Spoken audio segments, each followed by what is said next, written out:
lisensya, sir. Ikaw ba? Opo. Alin po yun, sir? Siya po yun, sir. Ba? Ano po yun? Pulis ka? Opo, sir. Asan ang lisensya nito?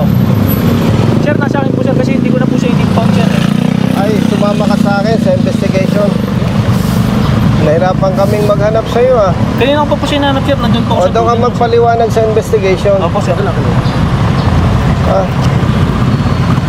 O, sumama ka sa amin. Nasaan lisensya niya? Nandito po, sir. Sa motor hinahanap ko nga po, sir. Kasi babalik ko nga po. Nasaan lisensya niya? Nandito po sa akin, sir. Kausap po yung presidente. O, halika, kunin mo. Nasa motor daw niya yung lisensya. Ilang taong ka ng pulis? 9 years po, sir. O, ba't nagawa ka ng ganun? Wala kang panikit eh.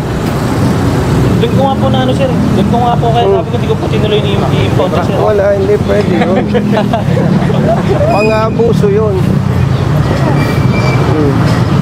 Pag hinuli natin ang motorista, titikitan natin. Kung wala tayong panikit at may nagawang mali, papayuhan lang natin.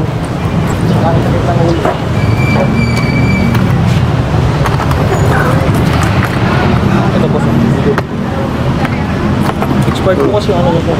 Ay hindi, wala. Doon ka magpaliwanag tayo.